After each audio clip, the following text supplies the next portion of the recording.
আসসালামু আলাইকুম রহমতুল্লাহি ওবরাকাতুহ। সম্মানিত মুসলিম ভাই ও বোনেরা, শহর থেকে গ্রামের উদ্দেশ্যে রওনা দিয়েছি। যাওয়ার পথে এমন একটি ঘটনার সম্মুখীন আমি হয়েছি, যে ঘটনা আপনাদের সাথে শেয়ার না করে আমি থাকতে পারলাম না। ইলমে দ্বীন হাসিল করার যার ভিতরে অদম্য পিপাসা রয়েছে, তাকে কখনোই দমিয়ে রাখা যায় না।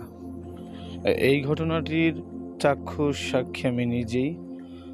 আল্লাহ যদি আজকে এরকম একটি পরিবেশ করে না দিত, তাহলে কখনোই দেখা সম্ভব হতো না। আমি যখন আমাদের গ্রামের গন্তব্য দিয়ে যাচ্ছি, শেষ সময়ে আমি একটা রিক্সা ভাড়া নিলাম। তো ওইখানে একজন ছাত্র বয়সী, তার সর্বোচ্চ বয়স হবে 14 কি 15, এরকম বয়স হবে। এই ছেলেটি যখন রিক্সা নিল, আমাকে বলতেছে, ভাইয়া আমার রিক্সাটায় উঠেন, আমি ছাত্র মানুষ, আমাকে কিছু টাকা বাড়িয়ে দিয়েন। তো ছাত্র মানুষ যখন বলল, তখন আমি আর কোনো দরদাম করি নাই, কিন্তু উঠে গেছি। তো ওইখানে একটা জিনিস ভাবলাম,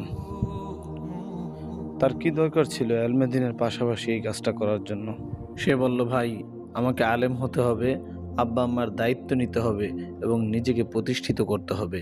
এই জন্যই আমি রিক্সাও চালাই, আবার পড়ালেখাও চালিয়ে যাচ্ছি। এই হচ্ছে ভাই বিষয়।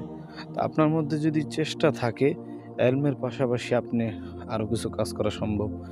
আর যদি মনে করেন যে না, আমি কেন করব, কি জন্য করব, তাহলে আপনার দ্বারা কিছু হবে না। এই ঘটনা থেকে আমরা অনেক কিছু শিখতে পারি, যদি আমরা শিখার জন্য মন স্থির করি। আল্লাহ পাকের দরবারে খাস করে বলবো, আল্লাহ সুবহানাহু ওয়া তাআলা এই ভাইকে যেন কবুল করে নেয়। আল্লাহুম্মা আমিন।